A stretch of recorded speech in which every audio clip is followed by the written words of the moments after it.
Now we're gonna work on your psoas in a plank position.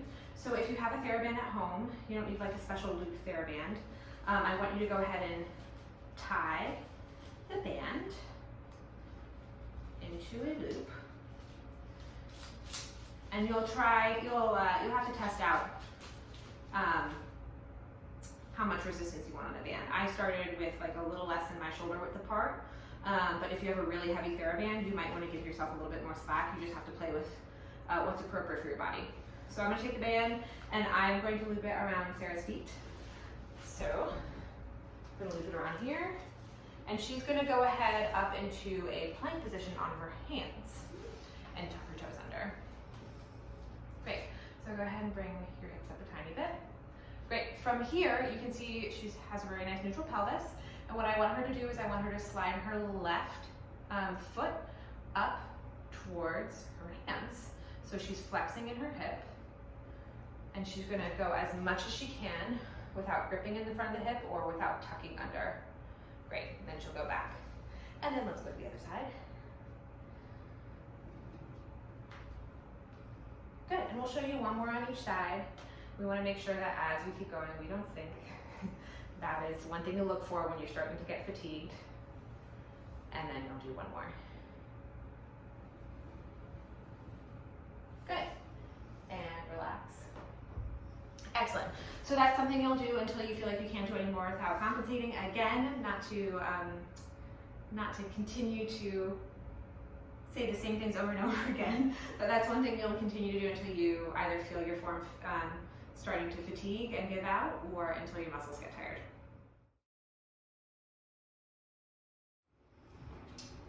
Okay, so we're going to do essentially the same thing that we did in the plank, but now we're doing it standing. So I'm taking the TheraBand in the loop, and Sarah, we're going to have you put it around your feet. This way. Yep, that way.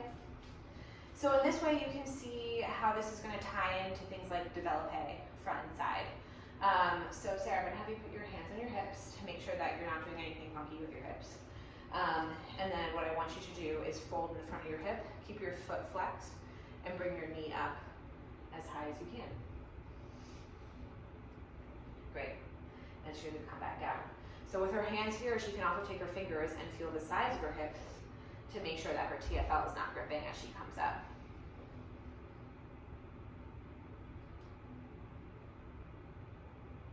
Great, you're doing a really nice job. I'm going to have you turn to the side and face me so that you can all see how her hips are staying in neutral alignment and not tucking under as she's coming up. Well done.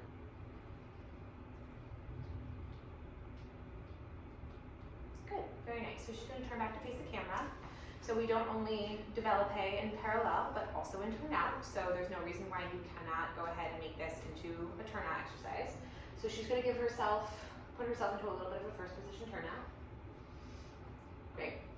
Please don't force anything for this exercise. And from here, what I want her to do is shift and bring her knee up as much as she can. Allison.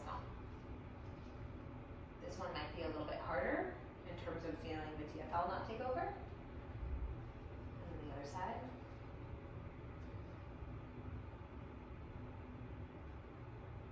Good. And what I'm noticing a little bit, Sarah, is that as you're going up, you're cheating your turnout with your lower leg. Can you feel like your knee and your toe are over the same line?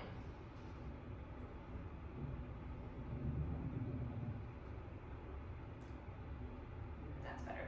And one more.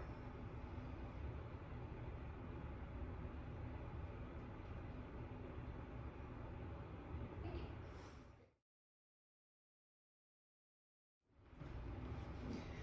Okay, so last exercise we'll do in seated.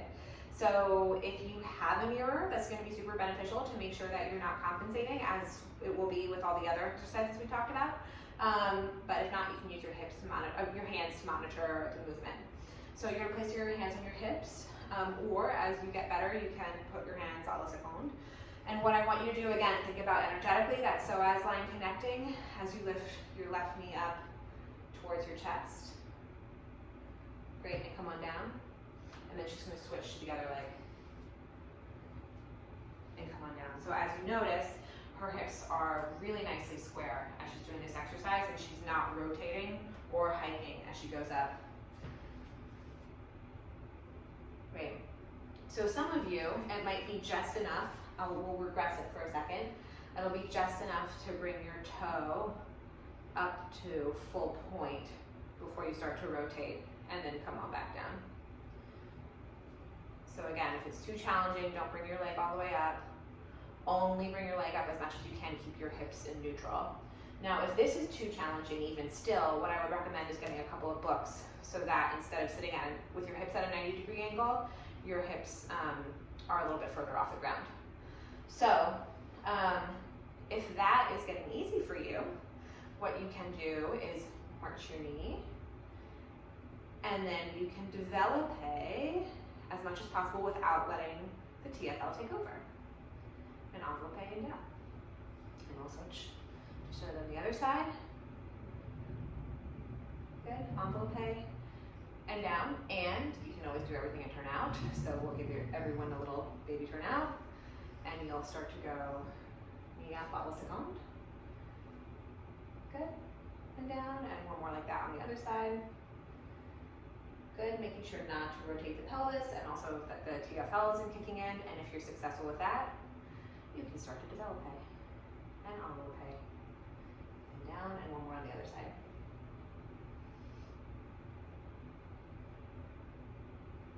And down. Okay, so it's time to put some of this into some dance context. So we're going to start first with Graham technique, and then we're going to look at a little bit of ballet technique. So for those Grammies out there, we are splicing a few bits of combinations just so that we can show you some of the things that we were talking about. So go ahead, Sarah. So I'm going to pause her a little bit. So we're going to start, good, she's going to come to the side, so stay there. So already, we talk a lot about this opposition, right?